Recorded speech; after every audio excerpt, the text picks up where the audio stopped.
Hi everyone, my name is Femi. Hi everyone, my name is Eniola. Alright, so why are we here? I don't know, you tell me. Let's start with the AI thing. Okay, so maybe we should introduce people to what we're about to do, right? Okay. Before we go into... Okay, anyways guys, this is supposed to be a podcast where two friends come and review movies from our perspective. Anyway, so because, we want to use technology, right? So we decided to put a prompt in ChatGPT to bring up an intro for our podcast. So listen as we read what ChatGPT brought up. So what did we type? We said, do an intro for a podcast on film review titled We Need to Talk About by two female friends. Upbeat music fades in. So I'm going to be host one and Eniola will be host two. Yeah, because I can't pronounce cinephiles. But you just pronounced it. Okay, anyways, welcome movie buffs and cinephiles to a podcast where we dive deep into the world of cinema, discussing the films that captivate our hearts and ignite our passionate conversations. That's right, folks. Sounds really Bugs Bunny-ish. But, okay. Well, we're your hosts. Femi. Host one's name, Femi. And Eniola. And we're here to bring you an exciting new show called We Need to Talk About. Yay. Before we even settled on that name, we had to go back and forth because Miss Eniola. Anyways, no comments. So this is a podcast where two lifelong, not really lifelong, like are we lifelong friends? No. But this is what ChatGPT said. So we're not lifelong friends. I thought lifelong friends means like we knew each other from when we were born. Yeah, but how about now till? Oh, sorry. Well, okay. 120. Yes. Lifelong. Sorry, Okay. Sorry, guys.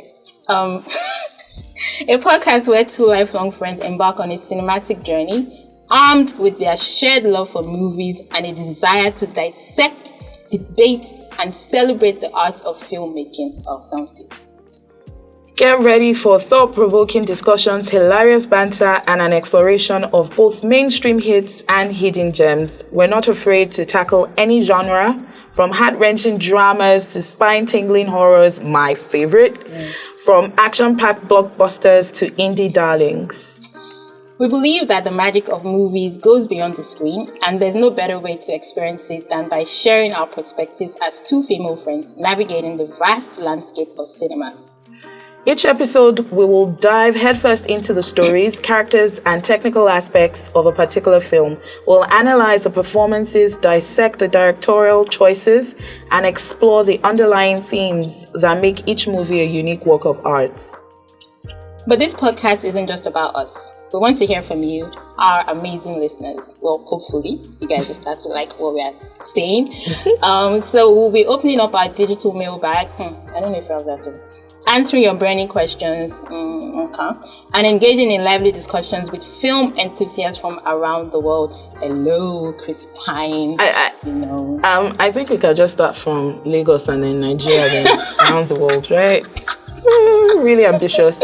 So grab your popcorn, or if not popcorn, guguru and ekpa. Find a cozy spot. Amala.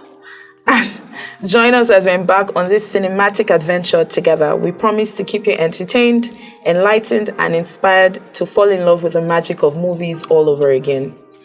Get ready, folks, because when it comes to films, we need to talk about it all. Okay, so I guess all in all, right, we decided to call this We Need to Talk About because obviously, when you watch a movie, like your chest is burning because you want to talk about, if somebody annoyed you in the movie, or why did that guy have to treat the girl like that? So I'm happy that I'm able to talk about movies with my friend Eniola because we both love you too, darling.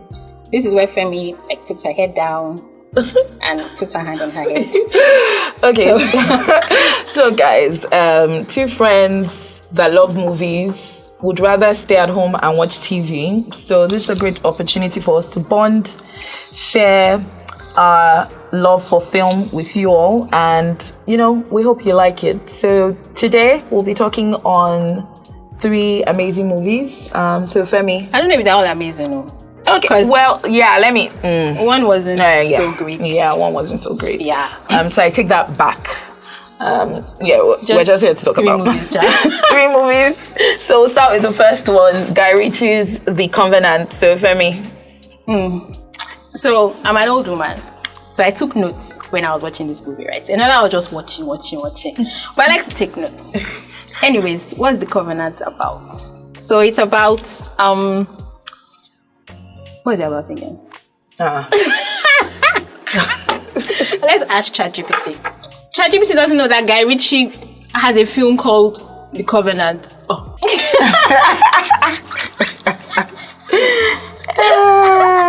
A synopsis. Okay, no, so I know. The Covenant is about the Afghanistan war, where, you know, when the Americans were there, you know, the military, they needed interpreters to help them get the location of IEDs in Afghanistan, right? So basically, they send their military special forces to Afghanistan, and they use these interpreters to, negotiate deals, to get them into like Korokoro areas and all of that. What's Korokoro areas? Okay, it's crooked areas. Better. Where did Korokoro now come from? That's like because you're Yoruba. Koro. Okay. Oh yeah, Koro, right? Koro, Kona. Yeah. Kona. Okay. Yeah. So this movie was directed by Guy Ritchie, but it's not like your run-on-the-mill Guy Ritchie movie where it's like, oh, governor, like your Lock, Stock and Two Smoking Barrels, or your Snatch, or your, The Gentleman. It was very serious and very. It was just, So it was. I think it was a really good movie, right? Especially the guy, he didn't like being called Ahmed, so his name was Ahmed. Yeah. Right? The interpreter guy. I liked the fact that, of course, guys, spoilers, right? He showed incredible restraint, because there was a back-end story about how they killed his son.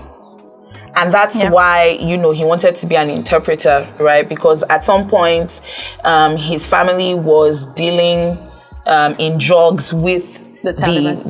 with the Talis, right? And so, he had joined in the hope to fight against the Talis and their to get rid of them. Yeah, just to get rid of them, right? So I liked his incredible restraint. You could also see that he was way more than an interpreter, right? He was smart. So, for me, what he just showed there was the power of restraint. And, sometimes in waiting, there is strength. Right? Yeah. I don't want to sound like aspire to perspire, but you get the whole drift. So let me see.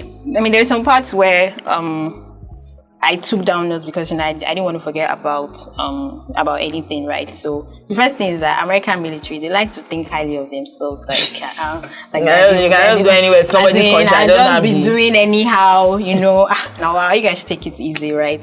And then where Ahmed corrected the guy to say, I'm an interpreter, not a translator. Like, okay, Ahmed, sorry.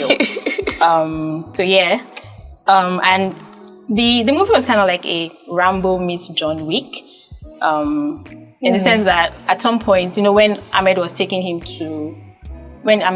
him, it was just him, in the forest, dragging the guy's body. Yeah, in the cold. In the heat, in the everything. Oh, one thing that I noticed was that they didn't eat for 48 hours, right? But they still had energy to be running up and down. No. He kept feeding him. Before they captured them. Because they slept outside for like 2 nights. And they'll just wake up and just start running. No. They don't even look for food. No, well, they can't show you every part of the movie, right?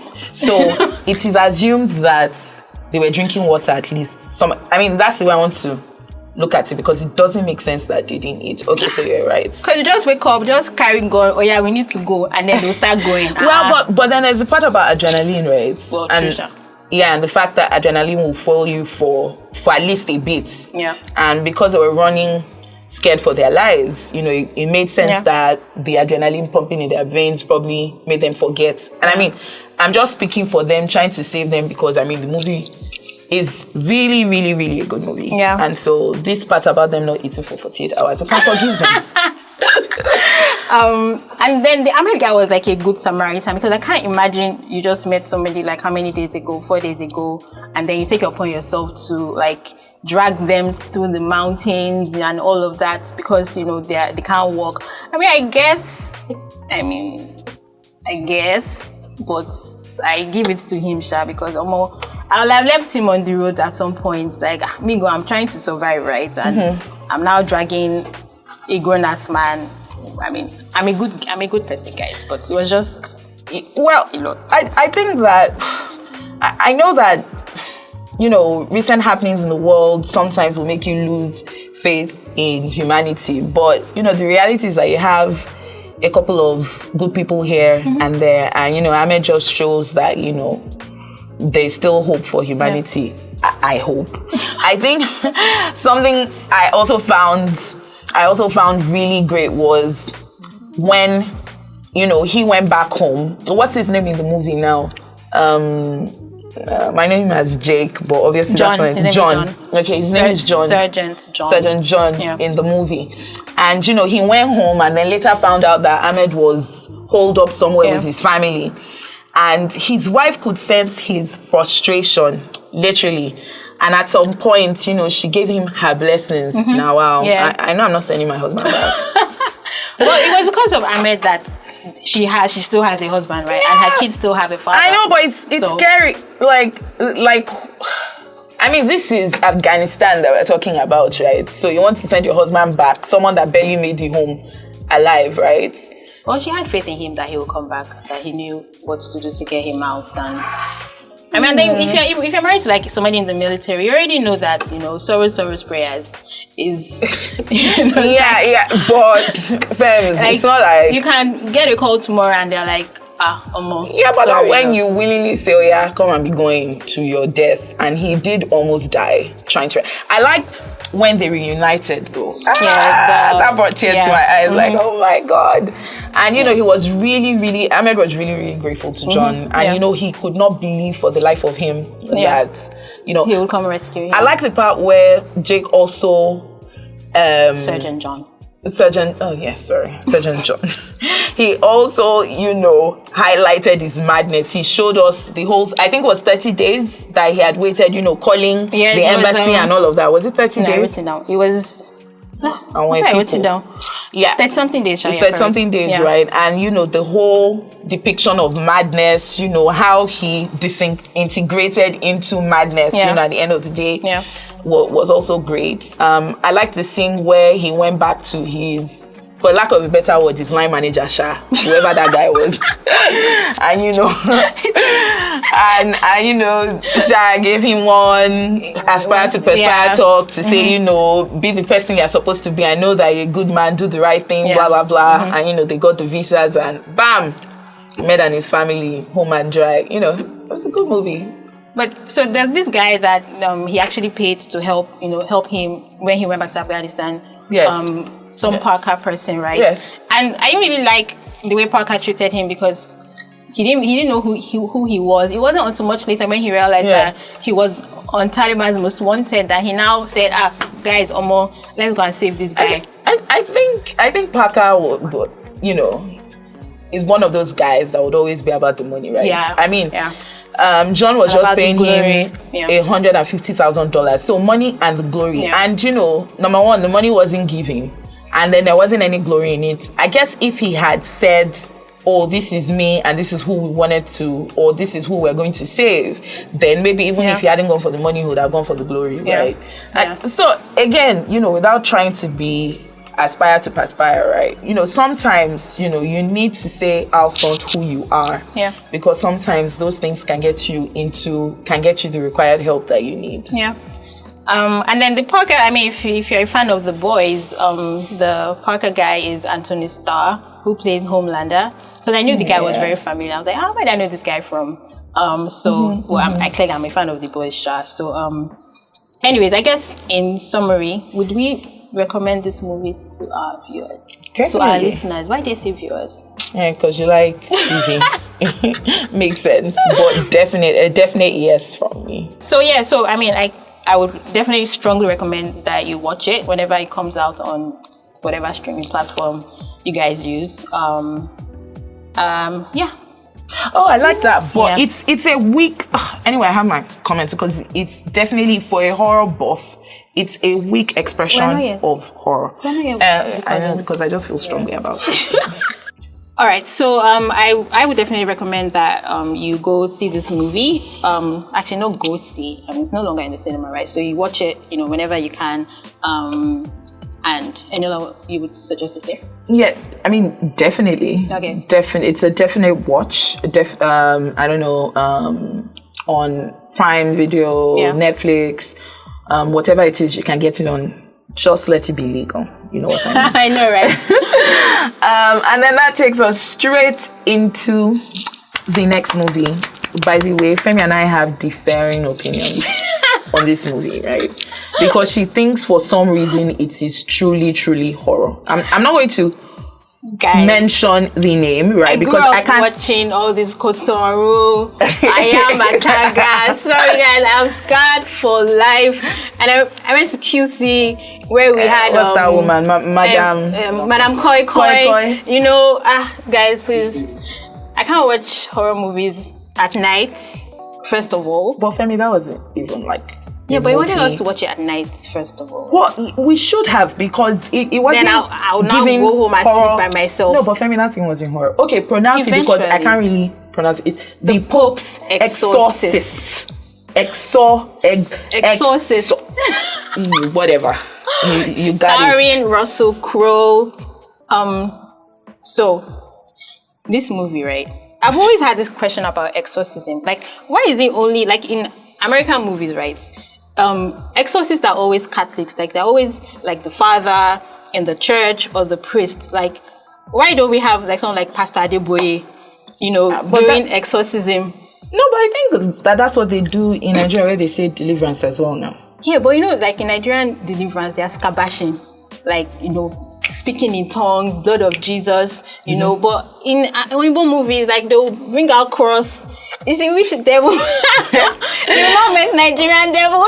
You know what? I don't even want to go, because I know that but they speak the word of God too, right? And based on Christian faith and all of that, situations respond to the word of God. So I want to believe that at some point, it's just that cross is one I don't understand, where they do the cross and then the demon holy is now water, yeah. Well, but it's the same thing now when you pray. In Nigerian church, you pour holy water on demon and it will go. If not finished, no, but blood of Jesus, but they pray into the water now. Like they pray, they put water. They pull it. You can pray on a bottle of water, right? And then you can drink it. It's like you're anointing oil, and then you can sanctify your home with it and all of that. I think that the only thing I don't really understand is, just putting the cross there. But I think that we do almost the same thing, right? Because in Nigeria, when they're doing a deliverance service, the pastors are saying the word. And I think the Catholics actually say that, but I think they do that in Latin, at least from all of the movies that I've watched, right? So, guys, it's the Pope's Exorcist. Yes. Did I get it? Yeah, Exorcist, yeah. Okay. So, go on. What you think? The first scene just went, like, it just exploded, right? Like the banter between Father Almoth and the demon, right? Because and the demon, they actually made reference to the Bible, where the demon was like, if you're who you say you are, then let me enter the pig, right? Because you didn't want to go anywhere else. And the banter was actually top notch, where Father Almoth was saying, the guy said he's Satan. No, the guy said his name is Legion. And the Father Almoth was like, so you're Legion. Oh yeah, come and enter the pig or whatever. So I really, really, liked that. At least they referenced the Bible. They referenced like actual scriptures in the Bible, right? And then what is it with white people always wanting to go to some decrepit That's the word, right? Decrepit building, because they want to rebuild it, and because, oh my God, we built it from scratch, it's been in our family. Like, why do you have to go to those type of places that they already look scary? But in this case though, I mean, the story that they're selling is that her husband died, and that's the only thing that they have left, and that they were broke, and then they needed to revamp the house and sell it. Yeah. So I think I kind of like, I get that part, right? What I don't get is, the story that they sold was that it was horror. And, it was like, because I'm a horror buff of some sorts. And so, wasn't like, maybe at first, in the first scene, I was like, and then when they cast the demon into the pig, so I'm feeling it to say, yeah, it's about to go down. And then as you go into the movie, you realize that I really enjoyed their banter. Yeah. I thought it was funny. Yeah. But other than that, I wasn't like scared, silly. Or I wasn't even saying things like yikes or hey, Jesus. So for me, it wasn't as horror as I thought it would be. I enjoyed the conversations with Russell Crowe and, the firing squad, the ones that wanted to... Okay, yes, I liked that part. Yeah. And the fact that the guy didn't send them at all. But you know what that means, right? Guess what, guys? If you're working with some people that your guys, but your own line manager is their oga, hey, they no bond them. Who them be? Because in this movie, Father Amot's line manager is the Pope. Do you get? Yeah. So all of those people in the firing squad, they were just wasting their time. Exactly. So I liked that part where he dismissed them. He walked out of the meeting, right? So it did have some good parts, but it wasn't horror.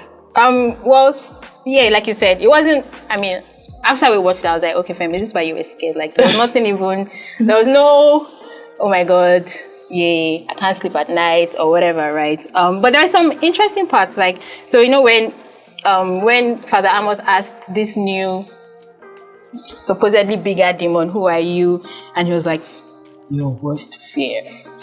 I am your demise. Like, it was like, oh, okay, and this devil is not here to play, and all of that. And okay, so I'm just gonna go a little bit spiritual or whatever, right? And what I noticed in this movie is that the way the devil tries to use your sin to distract you from, when you maybe are trying to pray, and then devil is like, you went, I don't know, you did something bad yesterday, right?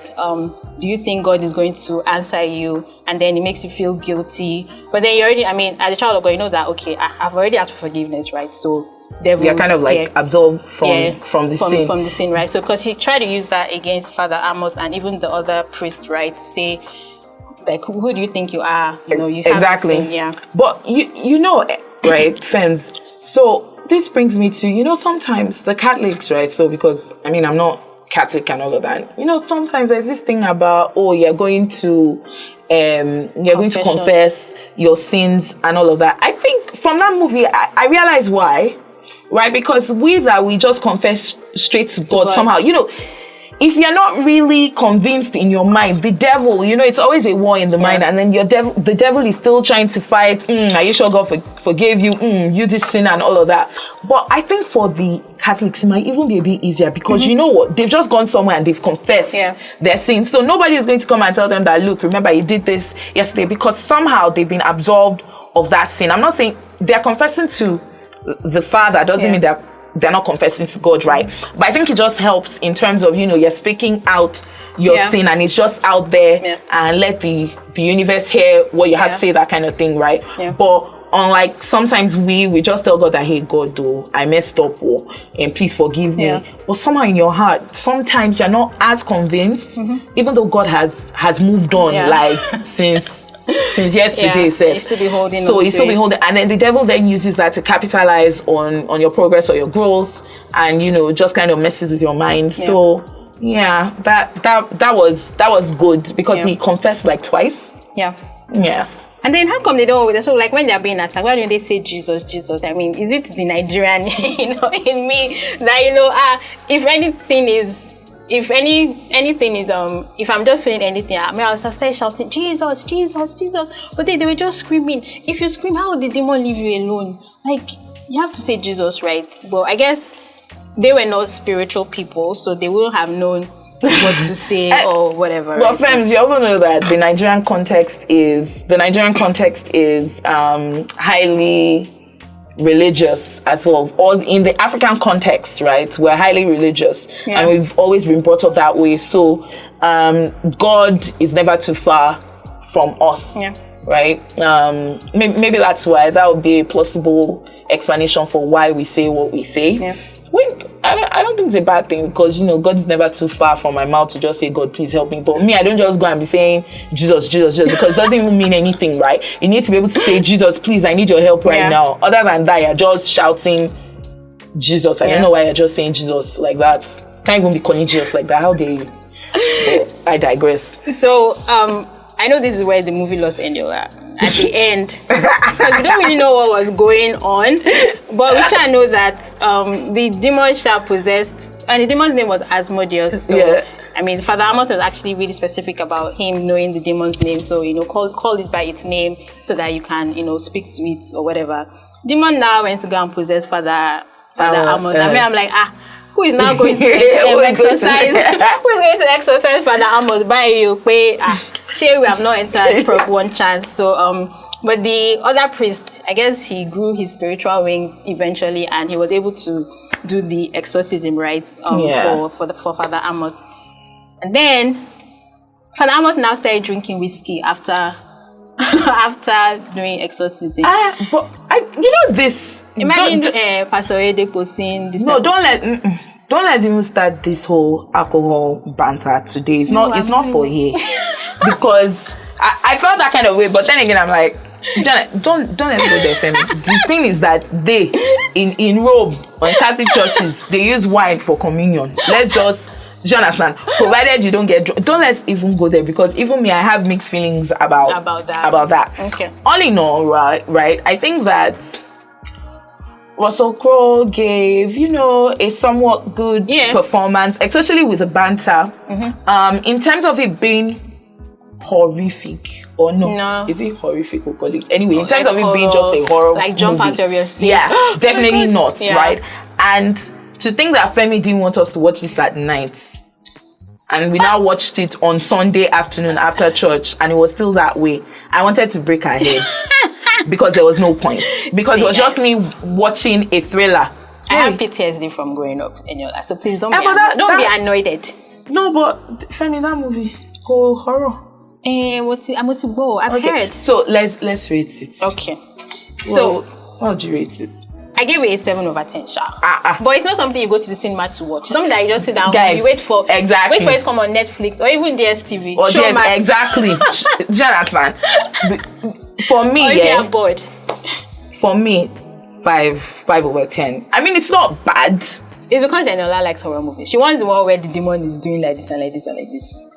Yeah, but okay, let's just say 5 over 10. It's not bad, guys. You can watch it, but if you're definitely a horror buff, ma bother. But you don't know, you don't want to watch it as part of other movies that you want to watch over the weekend. Then sure, why not? Okay, so 7 over 10. 5 over 10. Guys, decide, but I'm warning you. Which now brings us to Eniola's favorite movie. It can never be. Oh God, I beg. So, Ileo, guys. On Netflix. Look, at first, guys, let me talk about this movie, right? Because on that day, on Sunday, so I'd watched it in my room at night. And I was really thinking it was going to be scary, right? So I'd watched it in my room and thinking, Kilon Shelembi now. So it started with a great storyline. I mean, he had promise. Potential. He had potential. And I thought, Mado, especially when the girl came out of her house and saw the small statue. Yeah. And then went back in to call her mom and came back. And then you see this, I'm like, genge, jiggets. And then when the dark, wiggly spirits went into the house and everything. I think that was slightly scary, right? Yeah. But then after that, it just started going downhill. Like, I liked the fact that the cinematography and all of those things were good. Yeah. The storyline was great and it had such potential. But the shots felt like the person just got a new camera because he just kept focusing focusing on one person's headshot. I think that was the style, Femi. I know you were complaining about it, like but how does it this bad? make the scene more relevant? It was They were just trying to show how real. Like 3 people will be talking and they'll now zoom in on Tina Umba, like, okay, the other people, I'm not going to see what they're doing. But okay, I digress, right? Because I know you complained about it. Now, guys, I watched it on Saturday, right? So when friends came to my house on Sunday, I watched it, right? When I went downstairs, my husband and my sisters were watching it.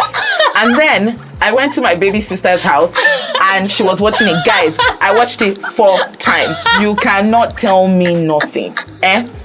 So again, I would repeat, it had such great potential and I felt like they could have done so much more with it. By the time the girl got her flowers, which I was confused, wasn't really like a bouquet, it was more like a wreath. Yeah. I'm wondering who gives a girl a wreath. I mean, that should have given the girl some premonition that but boy is a bad person. Yeah. Do you understand? And then when she went to, by the time she went to his family house, the movie just took a downward turn because I didn't know what was going on. I just saw hands from the wall moving. What's going on?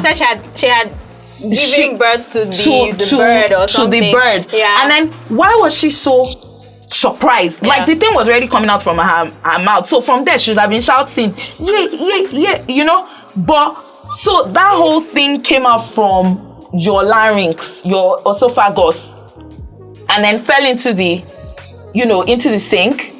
And then you did the whole screaming thing. Yeah. Then you ran away. Then one remote control thing now controlled you. And then you now went through a door. Then you bent down on the floor. By the time she bent, I was even still now saying, okay, Kobad, okay, Enela, don't worry, you know. And then, bam, next night, I don't know, we just saw fire, people running.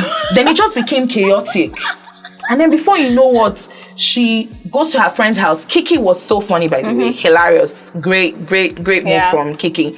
And then she just goes, girl, you don't know what I've been through. And then they now went back to the witch. What's her name now in the movie? Bisola. I know it's Bisola, but Fijabi, yes. Yeah. And then Fijabi was now young. I get that Fijabi used them to prolong her life. I think that's what happened at the end of the day.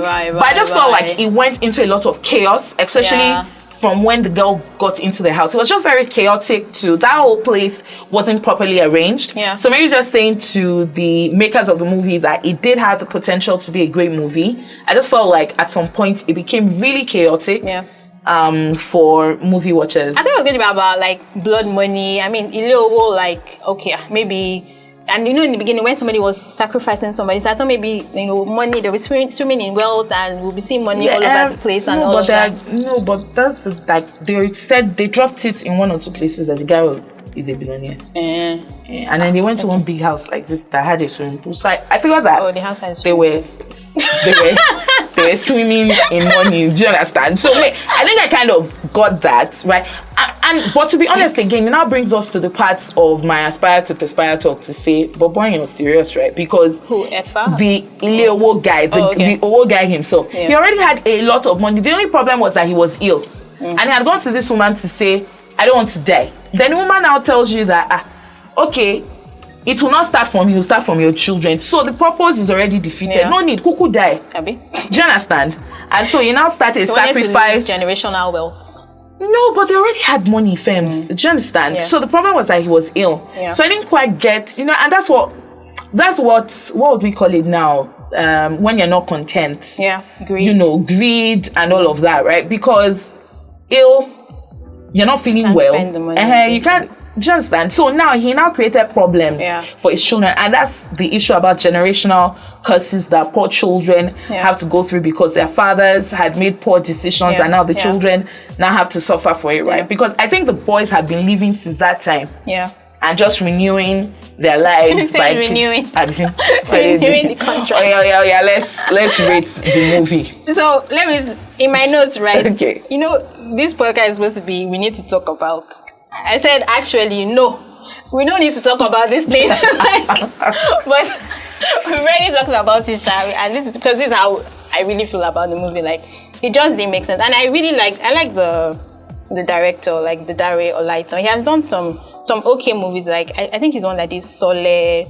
I haven't even seen that, but so another movie that had Brother Shaggy, and he has done some okay movies. So I mean, I really had high hopes for this movie, right? Because they're like, okay, you know, he has learned, he has, you know, gathered enough experience or whatever, and this one will be great. But yeah, so I guess the verdict is if they don't put gun to your head, there's no point. Yeah. Like, it's not. I mean, Efa Iwara, I mean, he was good. He gave a good performance. Yeah, but I feel like they wasted him, right? But yeah, it's fine, Shao. But anyways, I'm not even going to. You digress again. Yeah. Who am I to just be oogling? Or why not? He's fine, right? I mean, like, he brought some ginger to the movie, right? But So guys, so maybe definitely it's like an X for me because it just went chaotic at the end. So we've watched it, so you don't have to watch it. Exactly, and we've told you everything. You know, and you know, we're really looking forward to the makers doing, you know, putting all of this feedback, hopefully constructive feedback, to good use. Because I do believe that they can do more because they had a great story. It just didn't culminate into a very great ending. And they had a good cast. I mean, the babe, I don't remember her name. She was actually pretty good. Pretty good. Yeah. So okay, maybe a good part was the funny parts where her boyfriend was just misbehaving. That was such a liar. But yeah. And then I really liked Tina Embark gave her all. Yeah, she did. She did. In the movie. She did. Yeah, it was really good. Yeah. So definitely for me it will be an X, probably a 4, a 3 over 10. Myself, you should not watch it. Okay. For me, there's no point. Like, except, you know, you just feel like, let me just see maybe just go and see what these people are saying. Yeah. Okay. Yeah, definitely. All right. So, yay to our first session. Yeah. How did we do, guys? That brings us to the end, right? Yes. I mean, are we expecting them to answer us in future? Maybe in future, yeah. Okay. All right. So. Yay. And it's a wrap. Sorry. Thank you for listening in. We hope you liked it and enjoyed it as much as we did. So stay tuned till next time. Yeah, next time. Yeah. Next time where we'll be reviewing some pretty amazing and new movies. They're supposedly blockbusters. I hope they live up to their expectations. Hopefully. So this is family. Bye.